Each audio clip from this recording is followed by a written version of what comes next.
Morgen allerseits. Wir befinden uns heute an Tag 7 meiner Reise über den Trans-Euro-Trail Frankreich. Wir sind hier in einem kleinen französischen Waldstück auf der Sektion Nummer 22 und brechen gleich auf Richtung Süden. Der Tag heute wird sehr hart und anspruchsvoll, aber lasst euch überraschen.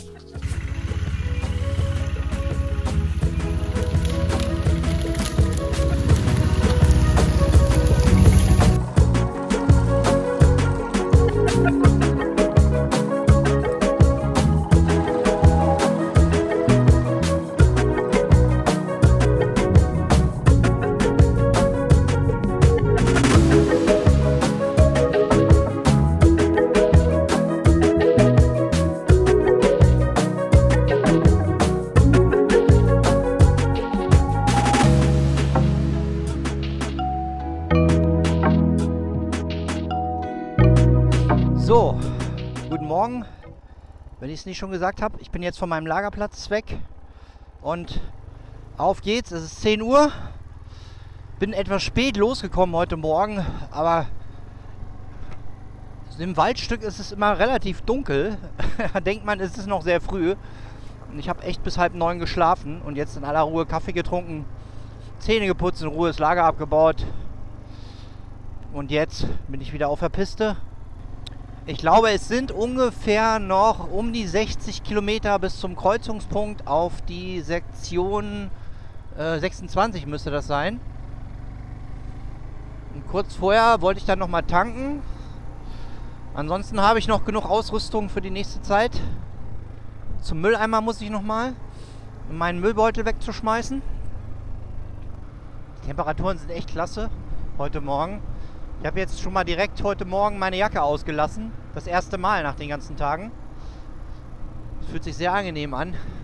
So langsam geht, glaube ich, auch die Feuchtigkeit aus den Wäldern raus. Und ich habe so das Gefühl, je weiter ich nach Süden komme, umso angenehmer wird das Klima auch. Es war heute Nacht sowieso sehr trocken im Wald auch. Ich hatte keinerlei Tau irgendwo an den Klamotten. Und mein Handtuch war sogar über Nacht trocken geworden, was ich gestern noch benutzt habe. Was auf jeden Fall ein Zeichen dafür ist, dass es sehr trocken ist. Allerdings gab es sehr viele Mücken. Ne? Man konnte gestern Abend wirklich nicht lange draußen sitzen. Ich habe mich dann relativ schnell in meine Hängematte und mein Moskitonetz verzogen. Weil draußen im Wald, obwohl jetzt kein Gewässer in der Nähe ist, doch relativ viele Mücken rumschwirrten. Ja, hier geht es direkt jetzt schon los mit dem nächsten Offroad-Stück. Okay. Wenn man morgens noch nicht richtig warm ist, ist das immer noch so ein bisschen tricky. Man braucht immer eine Weile, bis man einigermaßen klarkommt. Oh, ist schon relativ steinig sogar hier. Okay. Schön am Gas bleiben. Hey, hey, hey. Ist ja wie in Bosnien. Okay. Ja. Oh, sehr schön. Okay, Schlamm. Ah, ja. Oh, wir haben 686 Meter Höhe, sehe ich gerade. Oh, und es geht steil bergauf. Ja. Schön. Erster Gang. Ah, sehr schön. Ich merke gerade, ich könnte eigentlich meinen Lenkungsdämpfer etwas stärker einstellen. Etwas minimal. Schön hier oben, herrlich.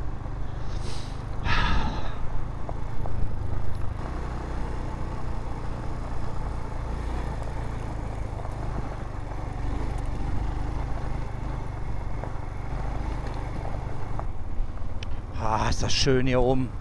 Das ist so eine Art Hochebene. Wir sind in der Nähe der Aisne. Das ist ein Fluss. Kannte ich vorher auch noch nicht. Ich habe hier gerade schon von oben so eine Art, das sah fast aus, ja, eine Talsperre nicht, aber das scheint der Fluss zu sein, der da relativ breit ist. Leider habe ich gerade jetzt so ein bisschen, den Spot verpasst, um da anzuhalten. Sehr schön hier. Sehr verwinkelt. Boah, Schlinger. Was ist los?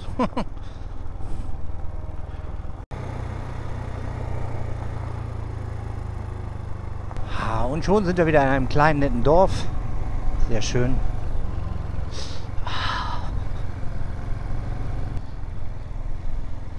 12 Kilometer sind wir jetzt erst gefahren. Also man glaubt gar nicht, wie langsam man vorankommt Offroad. Also ich habe jetzt mal überlegt, mit mehr als 35 Kilometer pro Stunde sollte man eigentlich nicht planen. Weil wenn es wirklich ein bisschen technischer wird, dann ist man einfach nicht schneller. Ist aber auch nicht schlimm. Ich habe eh nicht den Anspruch hier, wie so ein Rallye-Fahrer durch die Gegend zu braten und nichts von der Landschaft zu sehen. Klar fahre ich auch schon mal ein bisschen zügiger, aber mir geht es auch so ein bisschen darum, hier die Landschaften zu genießen. Auch mal anzuhalten. Schön ruhig. Ja, und dann dauert das halt einfach. Und ich plane vor allen Dingen auch keine großen Etappen oder irgendwas, sondern ich fahre einfach so weit ich komme, soweit es geht. Und wenn es langsam dunkel wird, dann suche ich mir Lagerplatz. Das ist so ein bisschen meine Vorgehensweise bei der ganzen Geschichte. Ich habe hier, glaube ich, einen netten Platz entdeckt an der Aisne. Vielleicht machen wir hier mal eine kleine Pause. Vielleicht wäre das ganz cool. Sieht doch hier schön aus. Geil. Okay. Vielleicht kann man hier sogar mal baden.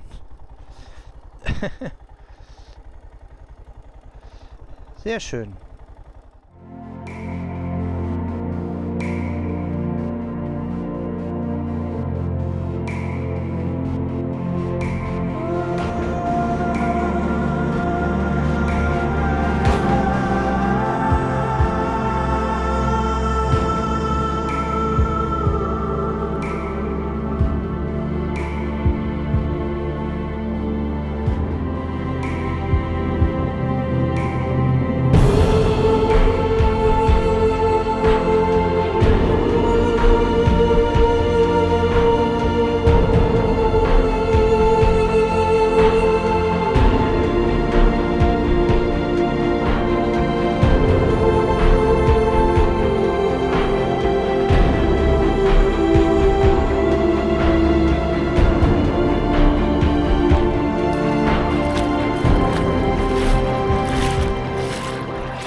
Ist das herrlich, das Wasser.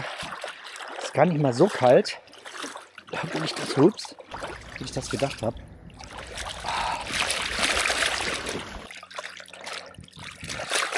Das war mein Handtuch und alles waschen bei der Gelegenheit. 2 Tage nicht mehr geduscht. Ist schon schön, auch mal ein bisschen Wasser. Abgesehen von dem, was man an Trinkwasser dabei hat.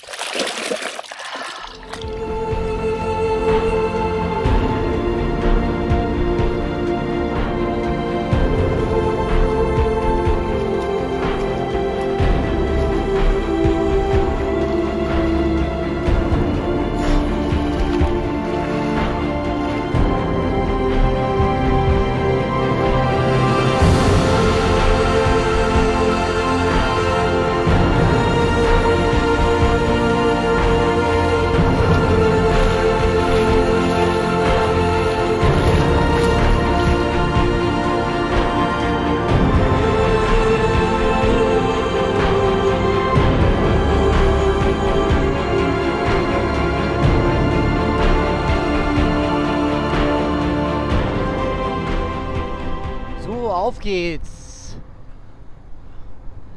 Mann, das war richtig schön gerade hier am Ain. Super warmes Wasser. Also angenehm, sogar für mich. Und ich gehe normalerweise nicht unter 20 Grad ins Wasser. Ich fühle mich jetzt wieder richtig schön frisch. Ich bin auch über 2 Tage nicht geduscht. Und es tat jetzt mal richtig gut. Auch mal ein paar Klamotten zu waschen, mein Handtuch, Unterwäsche.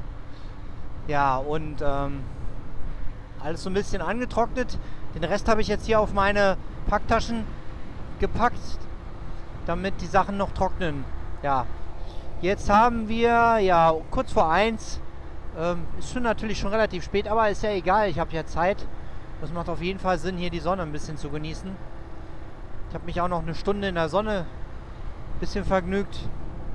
Ein bisschen was gegessen, getrunken, gechillt. Und jetzt geht's weiter, immer am Main lang. So, hier geht's schon wieder hoch in die Berge. Und zwar heißt das Ganze hier Nationalpark Hohes Jura. Nur, dass ihr es wisst. Oh ja. Jetzt muss mal wieder warm werden hier. Ja. Schon steil. Keine großen Aktionen hier machen. Ist mal locker wieder. Also nach so einer längeren Pause ist so ein bisschen so ähnlich. Nicht ganz so schlimm, aber man muss erstmal wieder warm werden und sich erstmal so ein bisschen wieder an dieses lose Fahrgefühl gewöhnen. Und geht direkt hier steil nach oben. Loses Geröll. Ja, könnte aber schlimmer sein. Erster Gang habe ich jetzt gerade noch drin. Oh, ich würde eigentlich leicht gerne aufstehen wollen. Aber und erstmal ein bisschen aus dem Gröbsten raus sein. Und schön eng hier. Immer noch geht's hoch. Wir haben 384 Meter Höhe. Ich fahre lieber auf der linken Spur.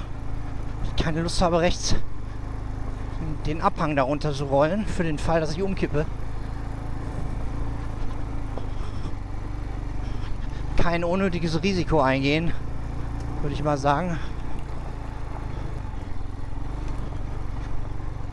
Ja. Ich mag ja die Steine. Wirklich. Viel besser als loser Schlamm.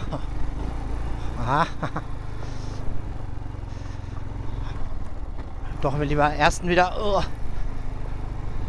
Ich habe keine Lust, so schnell zu fahren. Man merkt jetzt langsam schon den Druck auf den Ohren. 471 Meter. Doch wieder erster.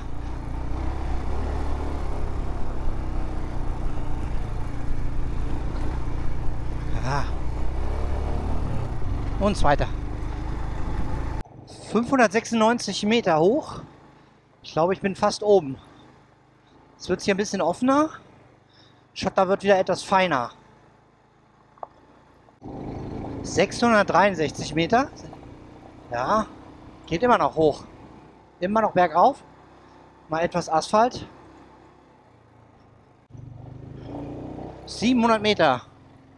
Jetzt bin ich, glaube ich, fast ganz oben. Ja. 708 Meter. Jo, 711 Meter. Das war, glaube ich, der Top. Und es geht wieder schön bergab. Herrlich hier oben. Herrlich, kann man nur sagen. Es sind jetzt noch 6 Kilometer bis zur Tankstelle. Die habe ich mir nämlich gestern mal rausgesucht. Jetzt aber hier nochmal doch ein bisschen technischer. Ja, okay. Boah, sogar nass hier. Durch die Gebirgsbächen, die hier in der Gegend rumfliegen. Boah, jetzt wird es hier warm, nur diese Wärme der Wiese kann man jetzt unglaublich gut fühlen hier. Strahlt unglaubliche Wärme ab. Und jetzt sind wir hier wieder in einem Waldstück. Ich glaube, hier fahren wir doch lieber am ersten hoch. Sieht ganz schön zerklüftet aus, okay. Okay. Hier sollte man nicht in so eine dämliche Spurrille kommen. Ja, boah. Boah. Aha. Oh, rutschig. Oh, hier ist aber hartes Geröll. Oh, noch mal ein bisschen Drehzahl. Ordentliches Geröll. Und steil. Immer ruhig, Junge. Durchaus. Nicht ganz ohne Anspruch hier. Boah, jetzt wäre ich hier beinahe weggerutscht. Extrem loses Geröll. Das kann ich euch sagen. Boah. Alter Schwede, das ist schon wie Bosnien. War doch mal ein bisschen mehr Drehzahl. Boah, Junge. Man glaubt es kaum, aber das Terrain wird immer anspruchsvoller und erfordert eine hohe Konzentration. Da geht's aber steil. Oh. Oh. Alter. Das ist aber hart.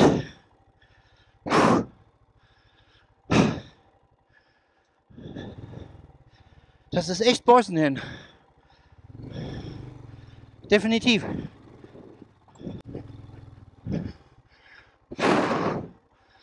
Das ist echt hart. Okay. So wie immer werden natürlich diese Videoaufnahmen hier der Tatsache nicht gerecht, dass der Weg extrem steil ist. Das liegt aber leider in der Natur der Sache. Oh, Alter! Was ist das denn für ein Gefälle? Da vorne wird es richtig steil. Also ich glaube, da muss ich mit Drehzahl hoch. Diese Geröllauffahrten sind wirklich sehr, sehr anstrengend, vor allen Dingen für die Arme, weil man muss permanent aufpassen, dass einem das Vorderrad nicht aus der Hand schlägt. Und ja, es ist auch immer so ein bisschen problematisch. Man weiß nie genau, wie lang diese Auffahrten sind.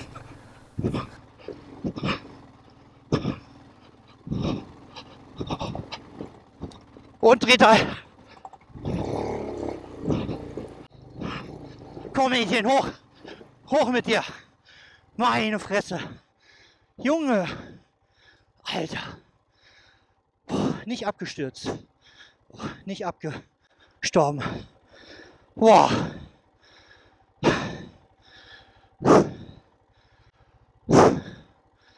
Komm.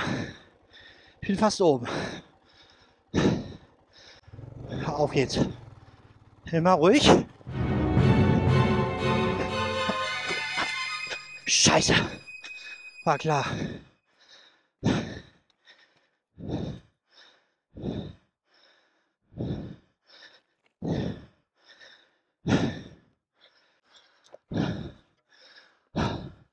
Ich gebe erstmal Helm ab.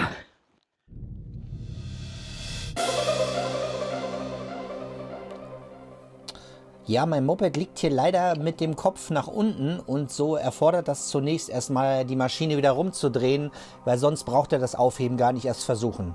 Und dann lässt sich die Maschine eigentlich relativ gut aufheben.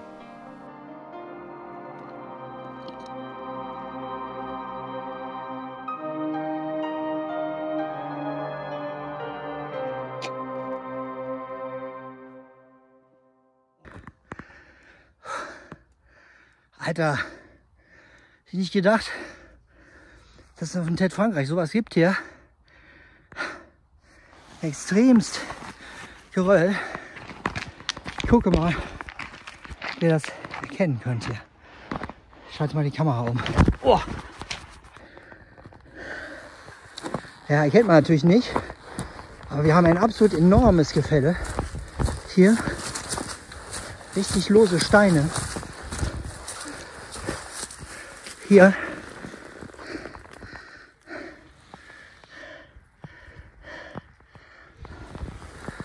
boah, den Berg bin ich hier hochgefahren. Ohne Abbürgen. Okay, jetzt mache ich eine kleine Pause.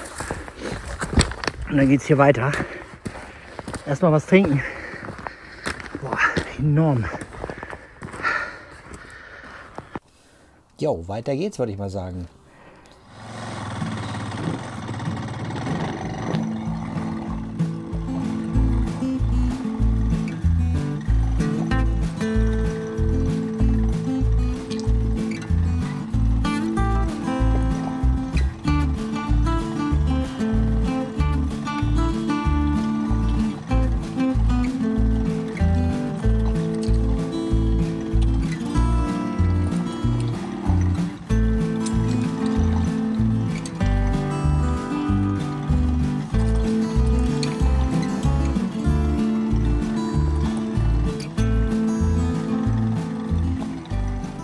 Junge, das war aber die Hölle, du. Also so einen heftigen Berg, das ist wie in Bosnien, auf der Bosnia Rallye. Krass. Vor allem, wenn man im Nachhinein da nochmal runterläuft und sich das anguckt, ist ein Wunder, dass ich die Maschine ohne abzuwürgen über diese harten Kanten gebracht habe. Oh, wir sind aber immer noch nicht am Ende hier.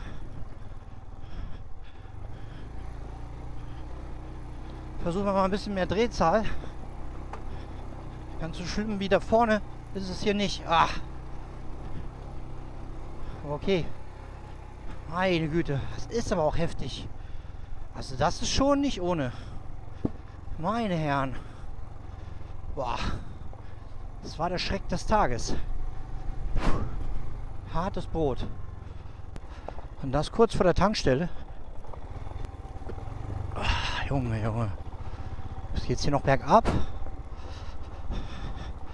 Ich hoffe mal, es geht jetzt hier nicht genauso bergab wie gerade bergauf. Das wäre auch nicht ganz ohne. Okay, aber auch dafür habe ich eine spezielle Technik. Ah, im Moment scheint es zu gehen. Boah, jetzt bin ich aber ganz schön platt. Irgendwie ist das schon ganz schön anstrengend gewesen jetzt gerade. Aber soweit alles gut. Hier ist eine Tankstelle. Na, boah, sag nicht, dass sie jetzt zu hat, oder? Wäre natürlich geil, weil die auch einen Shop hat. Scheint offen zu sein. Diesel Saint Blanc. Ah, sehr schön. Ach ja. So. Vollgetankt haben wir. Die Maschine hat 3,5 Liter verbraucht. 333 Kilometer bin ich gefahren seit letztem Tankstopp. Ja, wäre noch reichlich Sprit drin gewesen, aber das ist jetzt hier eine größere Stadt. Ich habe auch noch mal Luftdruck kontrolliert. Es war mal eine der wenigen Tankstellen, wo Luftdruckprüfen umsonst ist. Das ist ja echt hier so eine kuriose Geschichte in Frankreich, dass man teilweise für Luftprüfen noch bezahlen muss. Ja.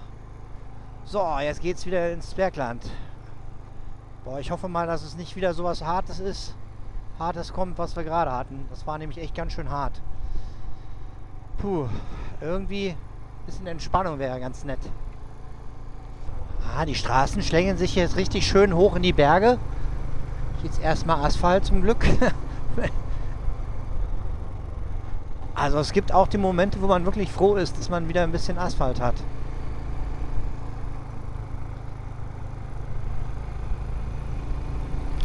Wenn man alleine an so schwierigen Stellen hängt, dann ist das schon nicht so ohne. Auch mental nicht ganz so einfach. Aber wenn man es dann geschafft hat, ist natürlich super. Ja, ich sag mal, der kleine Umfaller, den ich da hatte, der wäre vielleicht auch noch vermeidbar gewesen. Allerdings ist es auch erstaunlich, normalerweise, wenn man sich den Berg genauer angeguckt hätte, dann wäre es eher zu erwarten gewesen, dann, dass ich vorher umfalle. Aber gut, so ist das eben. Gerade bei so längeren Steigungen auf Geröll muss man wirklich aufpassen, dass man dann die Konzentration oder die Kraft nicht verliert. Und es ist durchaus legitim, dass man sich da auch mal auf den Bart legt. Die Straße gerade hat sich bis auf 980 Meter hochgeschlängelt. Also ich bin also sehr, sehr hoch hier. Vor allem auch im Vergleich zum hohen Jura. Und jetzt geht es langsam wieder runter. 927 Meter. Sehr schöne Straßen. Hier durch den Wald. Da sind wir am Lac Genin. Bin ich gerade vorbeigefahren. Ich bin mal kurz abgefahren vom TED. Ich dachte, wir machen hier mal eine Pause. Wunderbar. Ich habe nämlich auch geringfügig Hunger. Okay. Sehr schön.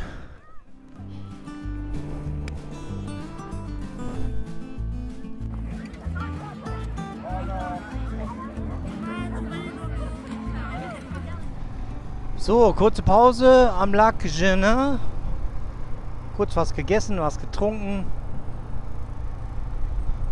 Baden, ja, ist jetzt nicht so aktuell. Ich habe ja vorhin erst gebadet, sonst komme ich ja gar nicht vorwärts. Hier ist auch relativ viel los, weil viele Schulkinder hier sind am See. Ist jetzt nicht unbedingt das für mich das bevorzugte hier. Ja, es sind jetzt ungefähr nur noch 6 Kilometer bis zur TED-Kreuzung auf die Sektion 26. Und von dort aus, glaube ich, sind es ungefähr noch 6 Kilometer. Das ist ein kleiner Ort und ich denke, ich werde doch dann nochmal in den Supermarkt gehen. Weil ich habe so gut wie nichts mehr zu essen. Ich habe nur noch ein paar Müsli-Riegel und das ist mir dann doch etwas zu wenig. Klar habe ich noch ein bisschen Tomatensuppe, so Instant-Suppe für heute Abend, aber ich hätte schon ganz gern noch was. Mal gucken. Erstmal bis zum Kreuzungspunkt fahren. Das müssten theoretisch jetzt 6 Kilometer sein. Ja, jetzt geht es hier doch nochmal richtig durch den Wald, über Geröll nach unten. Dann bin ich mal gespannt. Von meiner schönen, entspannten Straße hier runter. Ui.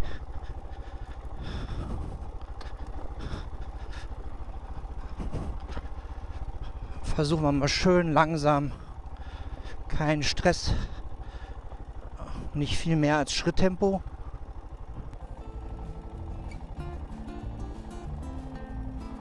Okay. Aber weiter geht's.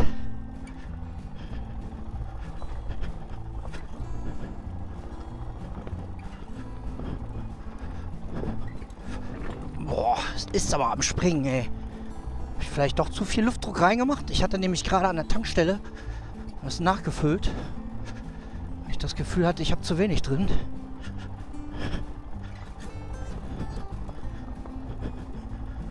Boah. Schön ruhig, ja. Boah. Vorderrad springt. Gibt's nicht, ja?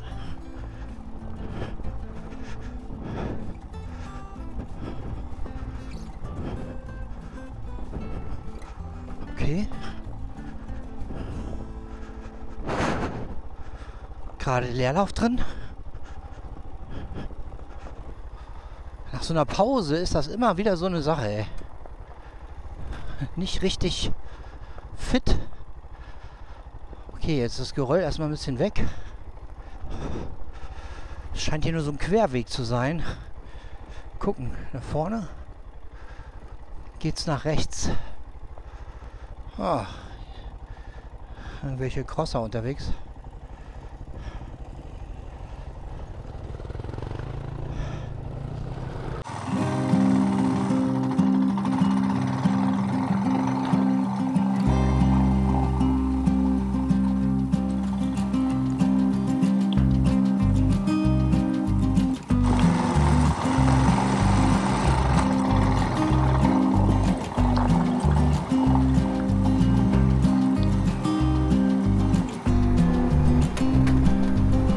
Bisschen mehr Gas.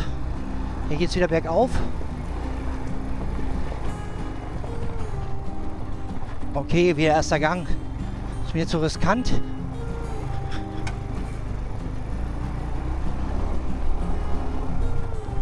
Okay, zweiter Gang.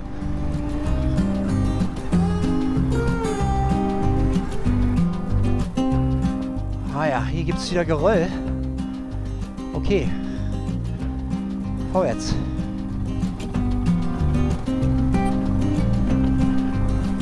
Ja, war nur ein kurzes Stück. Okay.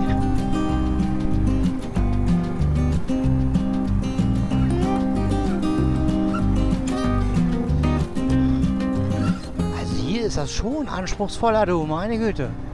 Hätte ich nicht gedacht. Also die Leute, die nur sagen, Frankreich wäre einfach, wir sollten schon noch mal überlegen, ob das so... hier haben wir schon wieder... Boah. Okay.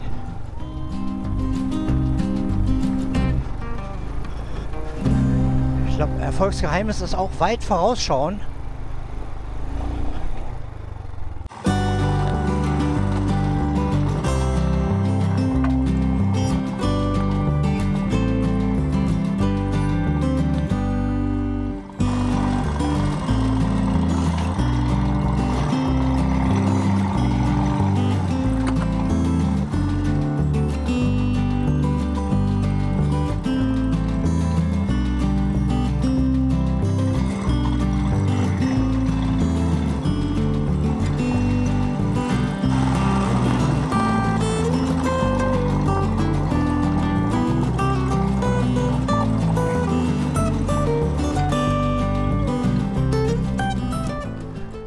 war ist das Wichtigste. Ui, okay.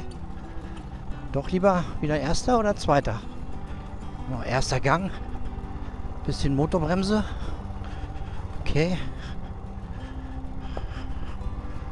Ja, passt schon.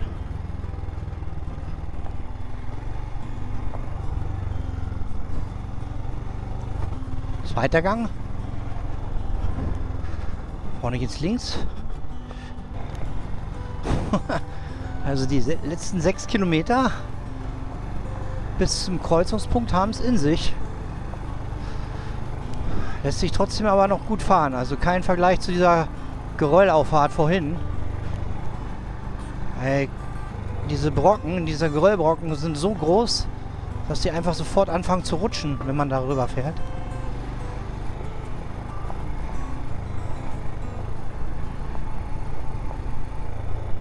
Hey, wir haben es geschafft. Hier ist der Kreuzungspunkt. Rechts geht es weiter Richtung Sektion 26, Moulin de Ski. Und links geht es weiter den 22er. Okay, dann jetzt 6 Kilometer, dann komme ich irgendwie in den nächsten Ort. Mal schauen wir mal. Auf geht's.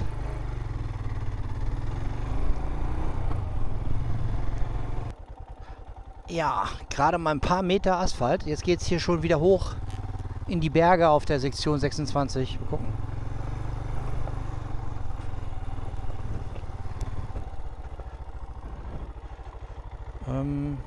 Da lang.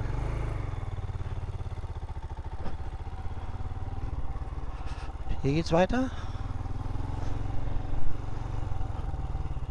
Und nach rechts. Ah ja. Oh, direkt hier schon wieder Treppenstufen. Ah ja, okay.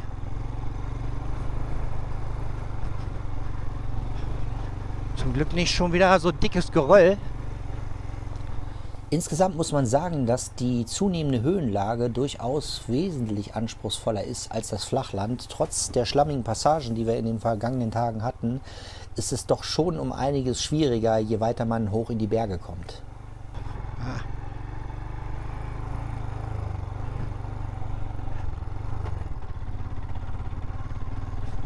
Oh.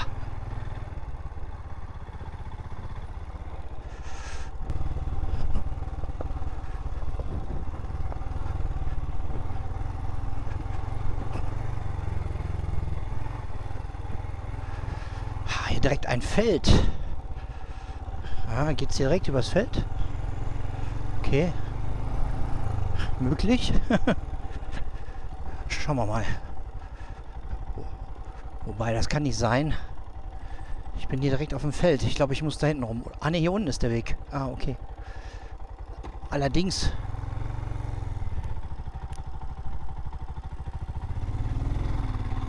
Die Zufahrt ist scheiße. Hier sollten wir doch hier lang fahren.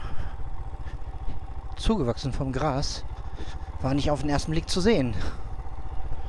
Okay.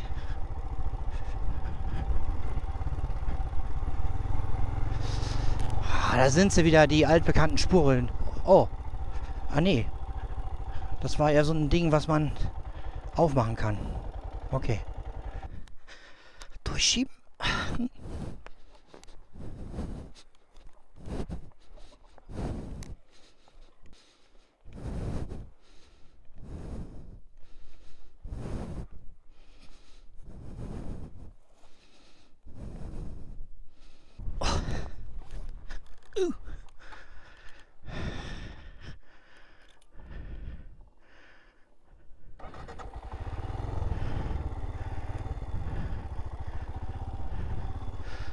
Weiter geht's.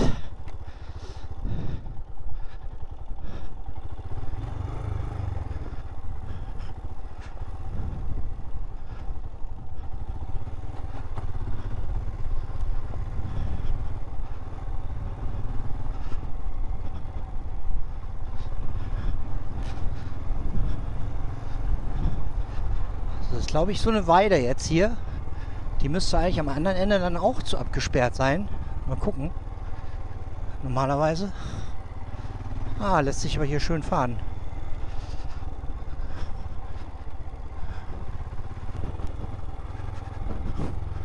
Spannend, spannend.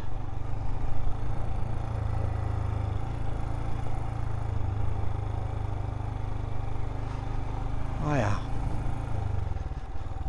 Da ist der Zaun. Und dann geht's nach rechts.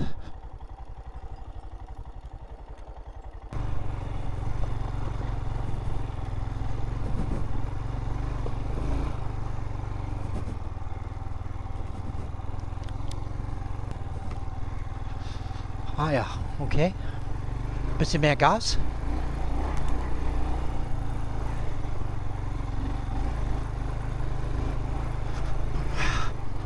Aber relativ harte Steine hier drunter, das ist gut. Bisschen Traktion aufs Hinterrad. Passt das.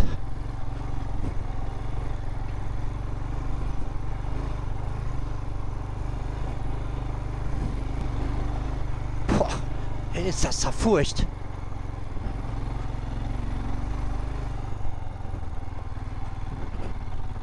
Ich glaube hier links. Boah, alter Schwede, sehen die aus. Die Wege. Krass. Nicht ohne.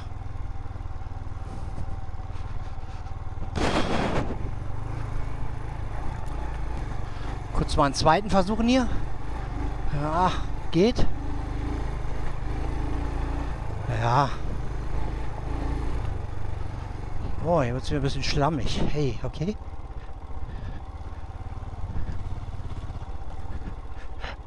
Okay.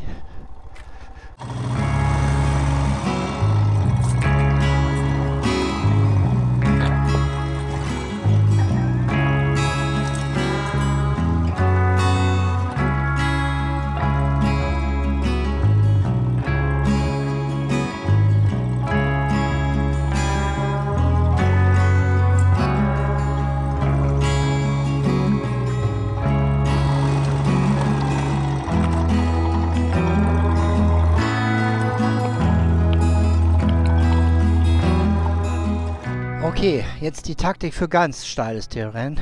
Motor aus und vorsichtig runterfallen lassen. Ganz langsam.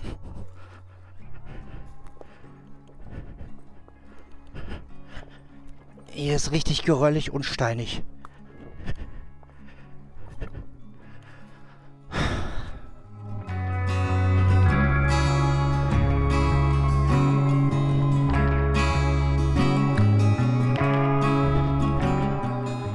Wäre es sinnvoll, weiter nach innen zu fahren. Okay. Innen. Okay.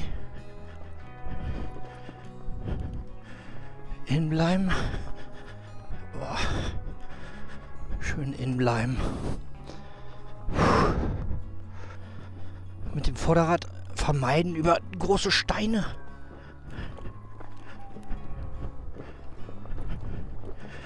Das ist zu schnell. Okay. Boah.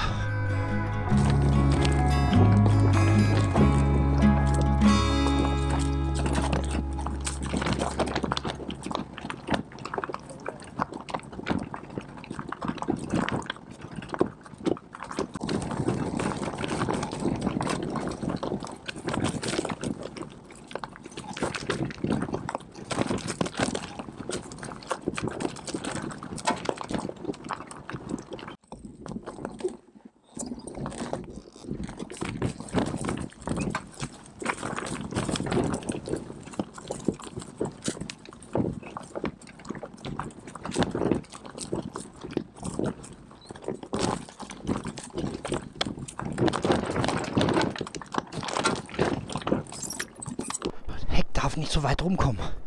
Beim Bremsen. Puh. Was für ein Scheißgeroll. Böse. Hier müssen wir rechts runter.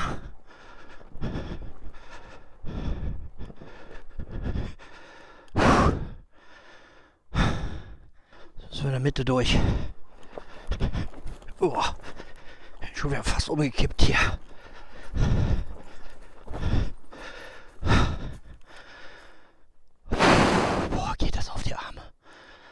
Verdammte Hacke, du.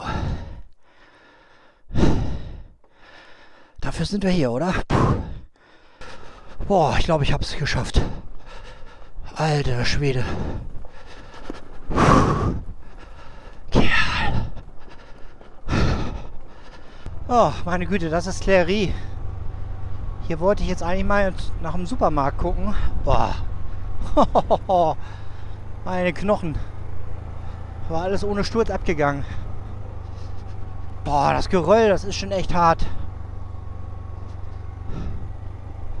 Gucken wir mal, ob hier ein Supermarkt ist. Ansonsten müssen wir halt noch ein bisschen weiterfahren. Sieht hier nicht so aus, als würde es hier einen Supermarkt geben. Können wir ja nochmal hier suchen. In meiner App. Ich habe jetzt ein paar Kilometer hier von diesem kleinen Städtchen entfernt ein Lidl entdeckt auf meiner Karte. Und da fahre ich jetzt mal hin. Ach. Boah, einmal ein bisschen entspannen hier auf der Straße. Ein paar Vorräte auffüllen. Boah, ich bin ganz schön geschafft. Ist alles nicht mehr so entspannt wie am Anfang. Glaubt man gar nicht. Unglaublich. Es geht wirklich ganz schön auf die Kondition hier, dieses Gelände. Extrem hoch, die Konzentration braucht man. Vor allen Dingen dann, wenn man alleine unterwegs ist. Ihr glaubt gar nicht, was das für ein großer Unterschied auch ist. Man ist viel vorsichtiger. Halt zu zweit, glaube ich, traut man sich schon ein bisschen mehr zu. Weil im Zweifelsfall ist einer da, der einem helfen kann. Wenn man alleine ist, dann muss man halt das Risiko so weit wie es geht reduzieren. Und irgendwie ruhig und entspannt, naja, sofern man das überhaupt sagen kann, durchkommen. Da sind wir. Da haben wir den Lidl. So. Da sind wir. So, ich war jetzt im Lidl in der Nähe von Nantua. Da fahre ich jetzt durch und bin jetzt richtig vollgeschlagen. Boah, mit allen möglichen Kram. Smoothies, ein Proteindrink, ein Berliner. Boah, jetzt bin ich erstmal richtig voll. Ich habe auf jeden Fall jetzt erstmal genug zu essen und zu trinken. Und jetzt geht's ab wieder in die Berge, zurück auf den TED. Wir haben aber auch schon nach 5. Das bedeutet, allzu lange kann ich sowieso nicht mehr fahren. Und muss mir jetzt bald einen Platz suchen. Wir befinden uns jetzt in 848 Meter Höhe. Sind jetzt gerade die Berge hochgefahren, kleine Serpentinenstraßen. Und treffen gleich wieder auf den TED. Oh, mein Magen ist immer noch total voll. So richtig Hardcore Offroad kann ich heute irgendwie nicht mehr richtig fahren. Muss mich, glaube ich, mal ein bisschen entspannen. Ich werde heute auch nicht mal allzu lange fahren. Vielleicht eine Stunde maximal. Dann suche ich mir Lagerplatz. Wieder auf Road. Hoffen wir mal, dass das nicht zu stark und zu anstrengend wird. Bis Nantua sind es von hier aus ungefähr 10 Kilometer Offroad-Piste. Schauen wir mal.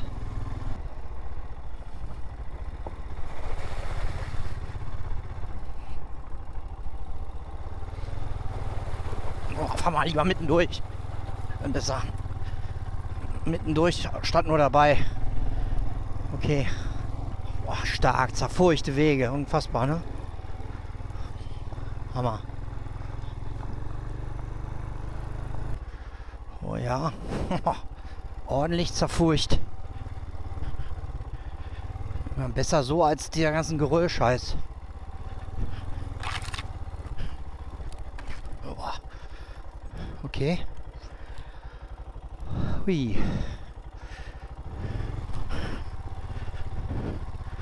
Das war der falsche Weg. Na super, ich hätte da rechts gemusst. Ah, geil. Ich habe umsonst diesen Weg hier hochgefahren. Okay. Eieiei. Ich glaube, das gucke ich mir erstmal an. Ich muss hier den Weg hoch.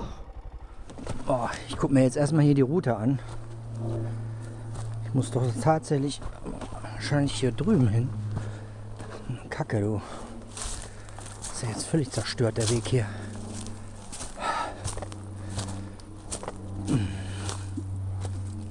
Okay. Boah. Ist das euer Ernst? Ist doch kein richtiger Weg. Doch, da hinten. Oh Mann. Also der einzig vernünftige Weg oder der einzig machbare Weg ist hier runter. Und dann irgendwie hier mit Gas hoch.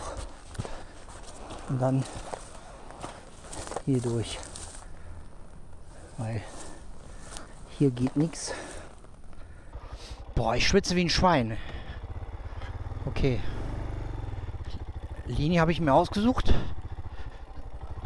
Durch die Frage, ob ich die auch erwische. Das werden wir sehen. Ich brauche irgendwie noch eine günstigere Linie. Der Winkel ist nicht gut. Aber ich lasse mich erstmal da rein droppen. Genau. Genau.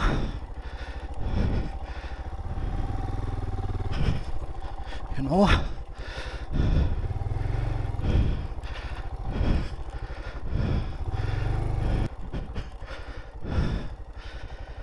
Oh, jetzt bin ich natürlich richtig scheiße schräg hier.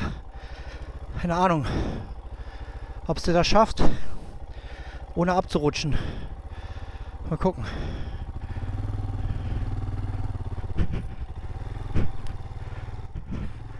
Boah, ja.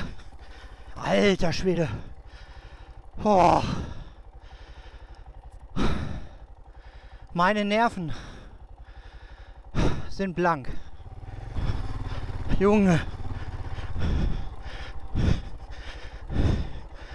Komplett aufgerissene Wege. Kerl.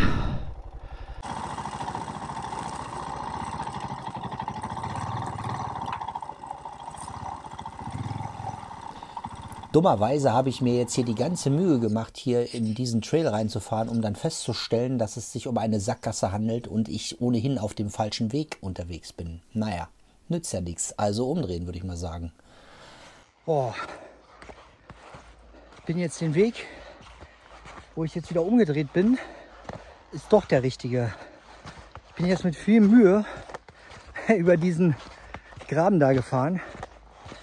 Und habe jetzt festgestellt, da ist eine totale Sackgasse, alles voller Bäume und total zugewuchert. Und der Weg, wo ich zuerst war, der scheint doch weiter zu gehen. Mann. Also wieder zum Moped wenden und dann den Weg hier probieren.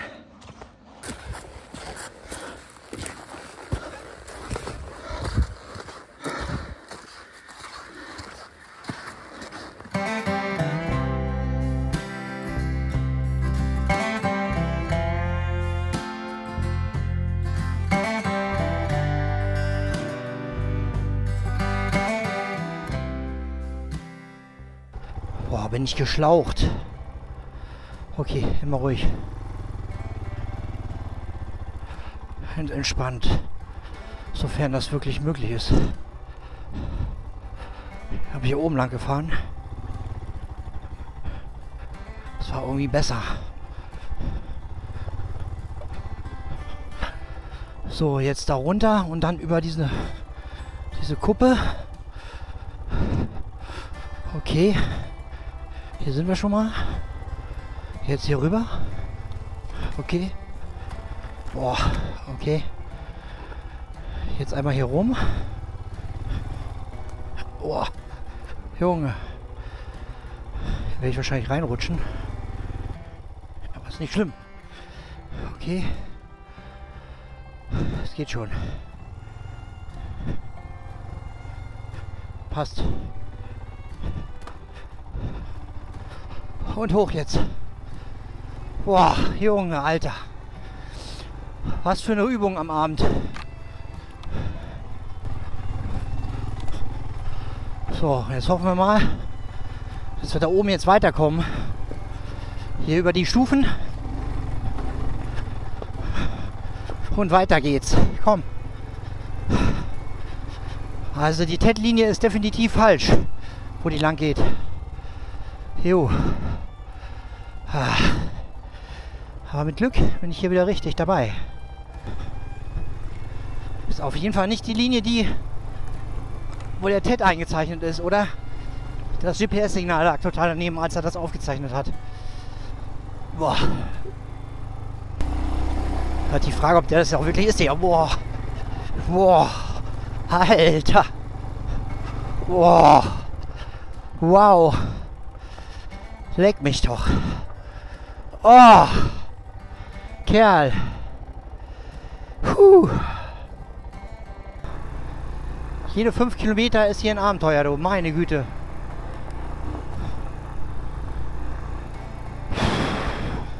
Jetzt bin ich hier oben auf so einer Linie mit Windrädern, mit riesigen Windrädern. Boah. Ist das schön hier oben. Oh, ein zerstörtes Auto. Ah ja. Oh, endlich mal angenehm hier.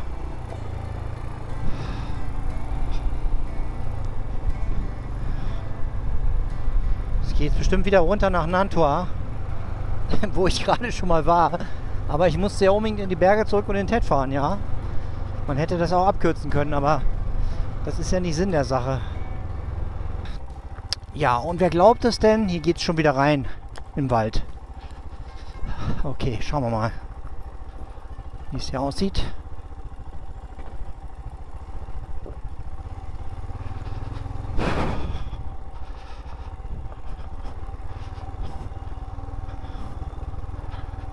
Das ist hier kein Kindergeburtstag. Hier diese Sektion. Notfalls darf ich halt nicht da runterfahren, wo ich nicht wieder hochkomme. Okay.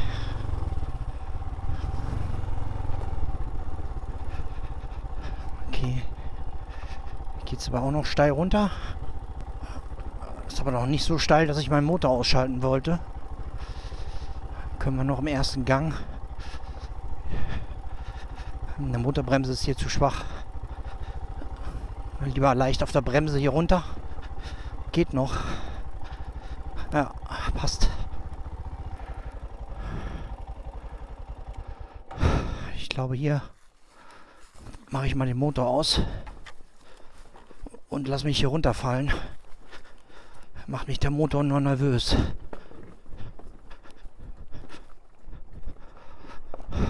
Ja. Eieiei.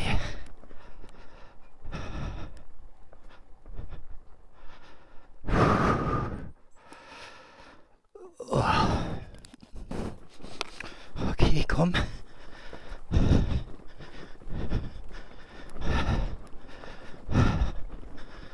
Kommt der nächste Rasen.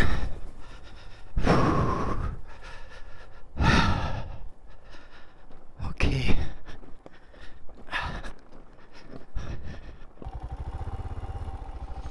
Immer noch nicht zu Ende. Junge. Okay.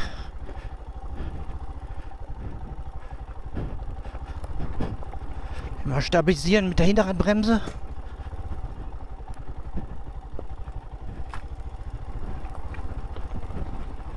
Boah.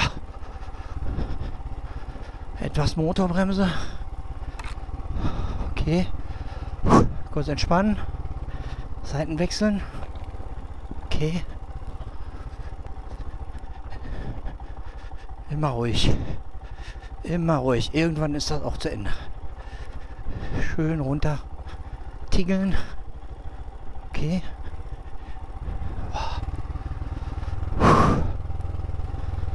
Was für eine Konzentration, ey. Meine Güte. Immer schön auf der Hinterradbremse und Motorbremse. Reicht hier. Okay, müssen wir gleich scharf links. Oh, fuck. Das ist ein beschissen steiler Berg. Und eine Linkskurve. Bin ich mal gespannt, ob ich das schaffe. Okay. Hunde, wollt ihr ewig leben? Nein. Let's go, komm.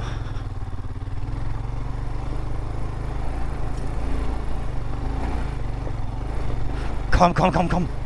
Traktion, Traktion. Immer weiter. Und weiter. Komm, Mädchen. Immer weiter. Und immer weiter. Und weiter. Noch geht's hoch. Nicht auf den fetten Stein. Und weiter. Und immer weiter. Komm, Mädel. Und weiter geht's. Ja. Ja. Komm, komm, komm. Noch bin ich nicht oben. Immer weiter, komm. Weiter geht's.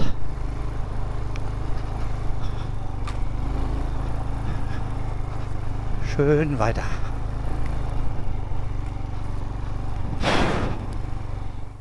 Schließlich bin ich jetzt so langsam aber sicher erfolgreich mit meiner Lagerplatzsuche und finde hier einen kleinen Weg in den Wald rein, scoute kurz die Lage zu Fuß und ja, kann mich dann entscheiden, da reinzufahren, um dort letztendlich meinen Platz zu finden.